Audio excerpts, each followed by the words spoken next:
Hi everyone, today I'm going to be colouring this lovely little circular design.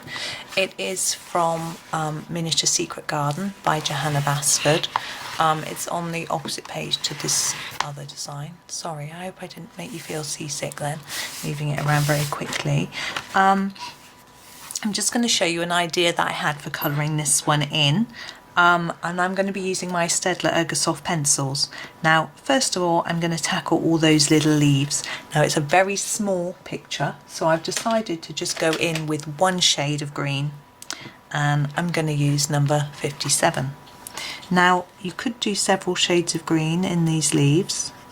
You could do each leaf a different green, or you could do each leaf in parts, you know, a sort of darker green at the bottom, lighter one at the top, or vice versa. Oh, there's my lead snapping. But I've decided to just do them all the same colour, keep it nice and simple.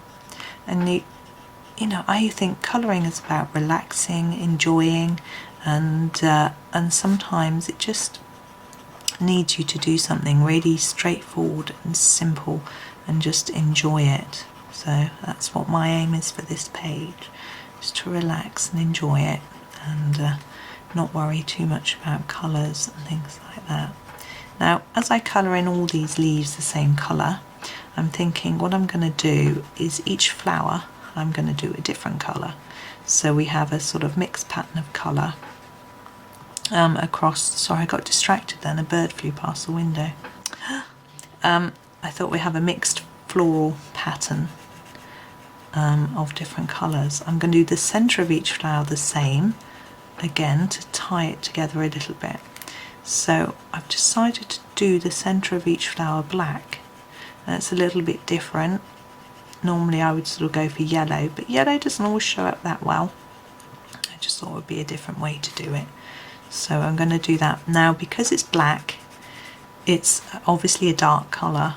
It can sometimes, perhaps not so much with these lovely Ergosofts, but sometimes it can smudge a little bit, particularly with a pencil that's a bit softer, like a Prismacolor or Derwent Light Fast, something like that. So it's better to do the black last. And then there's no risk of you, like I'm rubbing my hand all over the page all the time. There's no risk of that smudging up the pencil, sorry, and spoiling the picture. So we'll leave that till last, and do each of the little flowers in a different colour. Now again, because they're so small, I'm just going to do one colour on each flower. I'm not going to try and shade them. On the slightly bigger version in the main book, that could be done. I'm trying to think, I'm not sure if I've done this page or not in the main book. I have completed a whole version of Secret Garden. It was my first ever colouring book. So looking back at that one is really good fun, because I can really see how my techniques have changed and improved. And I'm just coming towards the end of my second copy, and I am aiming to make a video once I finished it, comparing the two books. So I think it'll be fun for me, and hopefully fun for people watching as well, just to look at each picture and see what I've done the same and how I've changed. I've purposely not gone to look at what I did before, but you know, so I haven't said, oh, I'm going to be doing X picture today, I'll go and have a look at how I did it last time. I'm purposely not doing that because I want to have a look later and see you know, how I've changed, improved. And I have done it with a few that I've now completed, and what's really interesting is how some of the things that I've done are identical colours, but my colouring technique and the brand of pencils and things like that is different. A lot of the pictures that I started with were with these Ergosofts, and then I got some polychromos. I think I got a set of 36 to start with, and like those better because the colour went on darker, and there was a bigger range of colours as well. And then I got, because I only had a 24 Ergosoft, and I used to use them interchangeably, and then I got 120 polychromos, and then I sort of went to using those a lot. But now I'm sort of back to using some Ergosofts. I find these are really good for small details, which is why they're so good for this book, but also in any picture where there's a little tiny detail, you can sharpen them really to a really fine point. And so I also feel, because they're cheaper, if I want to do a lot, if I've got a lot to do and I need to keep sharpening, I don't feel so bad doing that with an Ergosoft as I would with the polychromos. All my latest set are the Derwent Lightfast, and I've got some Holbeins, and they're really expensive, so every time you sharpen them you sort of take a deep intake of breath and think, losing a bit of pencil. But with the Ergosoft I don't worry about that, because they're cheaper, and I'm actually lucky enough to have a few sets. I've actually got a set by the bed, so when the children are getting changed for bed and showering and I have to keep hollering at them to hurry up and stop getting distracted, I can sit there and happily colour away. I'm actually working through the 2018 daily calendar, the page a day one, so that's quite fun. When I finish that I shall do a flip through. Yes, I did say 2018, I am living in the past, it is 2020. But I started doing one a day and then I got involved in other colouring projects, so I just left it. So number 42 first, I'm just going to take this one at the top. So I got involved in other projects and just decided, because I was rushing to finish the page so I could get on to something else, it was just not so much fun, so I just stopped. I just enjoy turning the page every day and looking at Johanna's pretty artwork. Number 4, I'm going to go over here. I don't want all my oranges together. So I did that for a while, and then I sort of now gone back to it. Number 24. I think we're going to end up using every Ergosoft in the box for this picture, so I may end up not writing you a list in the description of which colours I've used, as it will just be all of them. And of course you can do whatever colours, patterns or whatever you wish. Right, as you see I'm just working along the line. This is number 2. I'm trying to split them up a little bit so we don't get a cluster of colours, but we might find we do at the end anyway. It doesn't always quite work out how I'd planned, so we'll see. Okay, next one, number 29. Put you down here. Now we've got a few details in this picture too. We've got this little lovely key here, and we've got the watering can, and I've got a little plan for these, doing something a little bit different, not pencil, but you'll have to wait and see. Number 23, I'm going to go back up top next to this purple because this is a pink. I rather like this pink, and I seem to forget how lovely it is. It's probably one of my favourites. I think I say that about every colour at one time or another though.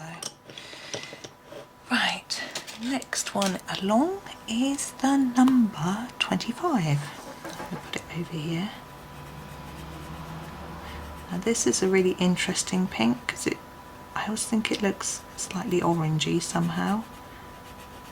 I don't know if it blends so well with the other pinks. And now we've got the light pink, which is the number 20. I'm going to put this one here.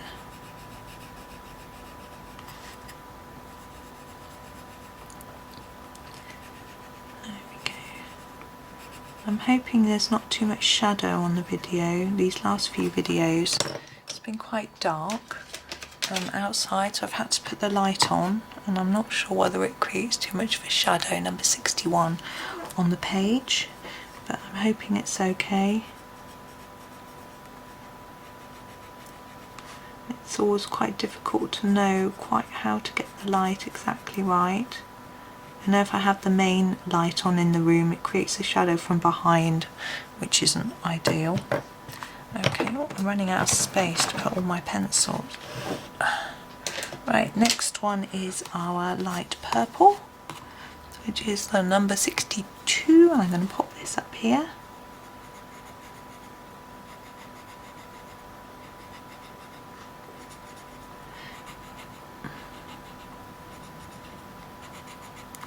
There we go, and the darker purple, which is number 6.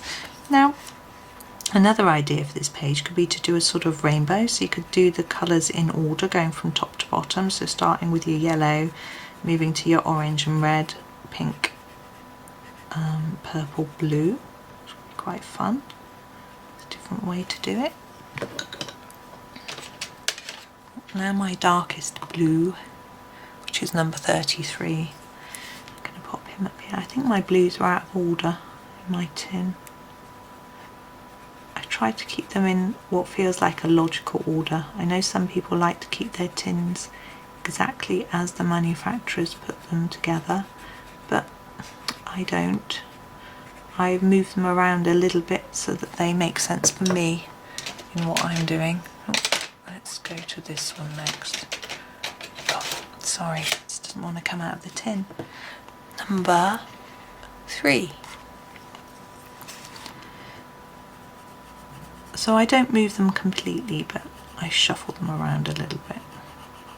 My husband gets really annoyed. He likes everything being in its original order and how it, but I know that some pencils, I think it's Prismacolor, come in a really strange random order, so I gather this is number 63.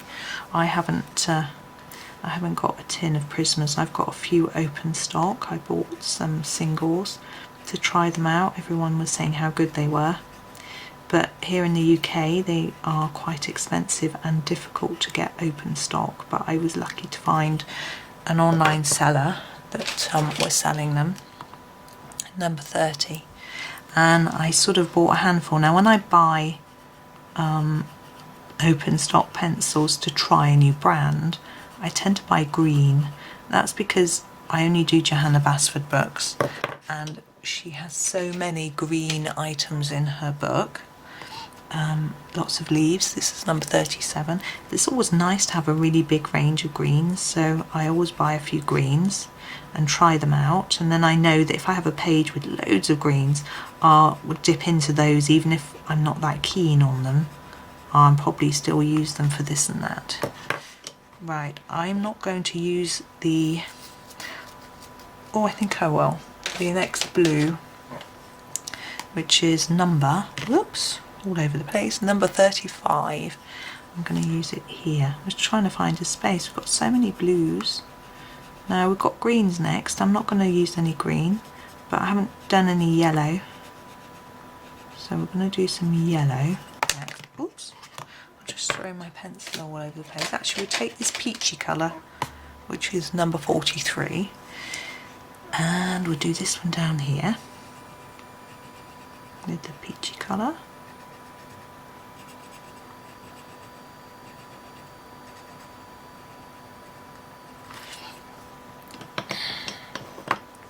And then we'll go for a yellow, number 11. I think we'll do this one.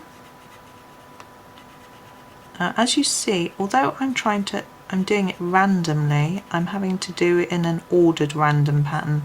If you just go in completely random, it usually ends up that you aren't quite random, number 1, which sounds a bit strange, but you end up having 2 blues together or something like that. Now, that's nothing wrong with that, it's absolutely fine, but I wanted to have them all spread out across the whole page.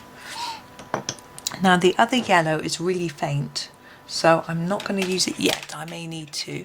I'm going to go across to my browns, and I'm going to use this lovely goldy brown colour, number 16, and use it here.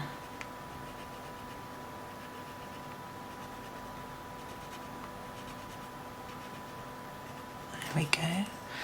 And the next brown shade, which is number 49, it looks quite orangey, so I'm going to keep it away from the oranges a bit. I think I'll put it here. It's still close to the orange, but never mind. Now I'm looking and thinking, how many have we got left? We've got 1, 2, 3 left. So I'm going to use this darker brown, number 73. And we've got a brown there, so we'll use it up here on this one.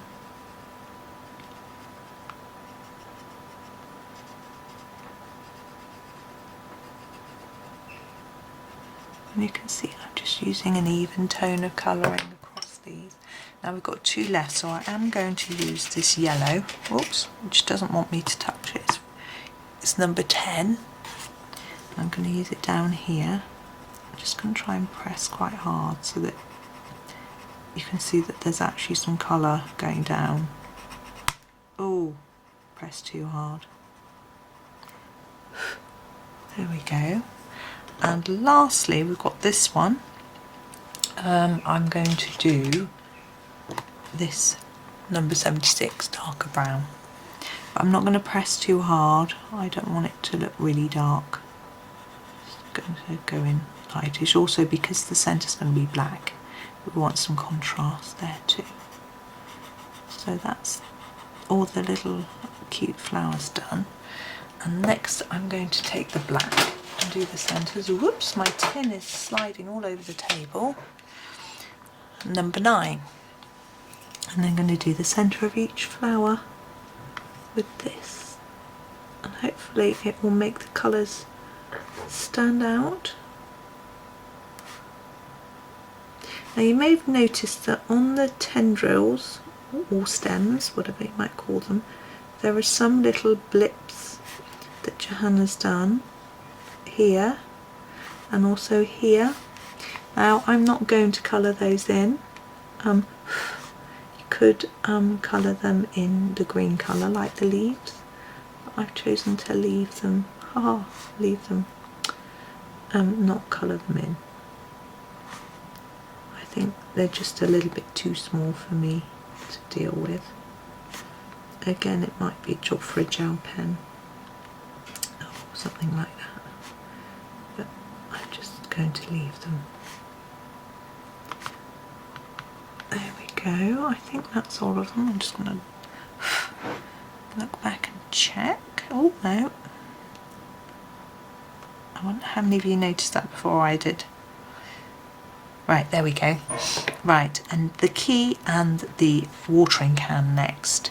Now, I am going to do them in my gold, whoops, let's put that so you can see it, my gold gel pen. This is not a fancy gold pen, it's just one that I picked up at my local art shop.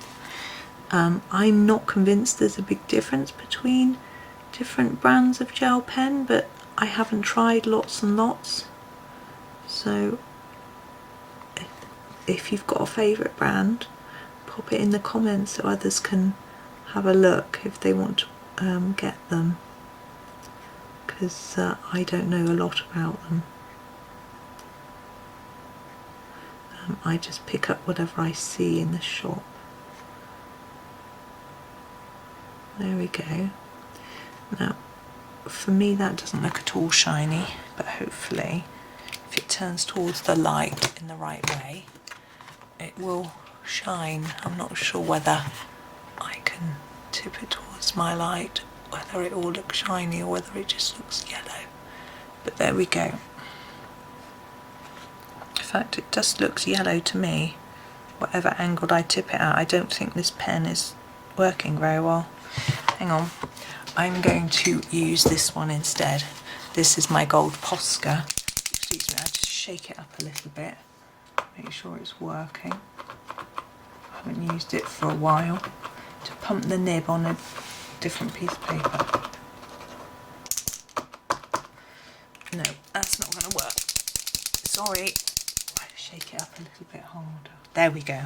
Right, so I'm going to go over the top of that in this Gold Posca. This is a very fine tip. That looks more gold. It's quite thick though, you can see why I was reluctant to use it in case it went out the lines, but it's going to give us the right effect that I'm looking for. I'm going to try and leave the black lines there if I can. It's quite tricky. You can see this is much thicker. I think that gold pen looks like it's not particularly good anymore, but anyway, here we go.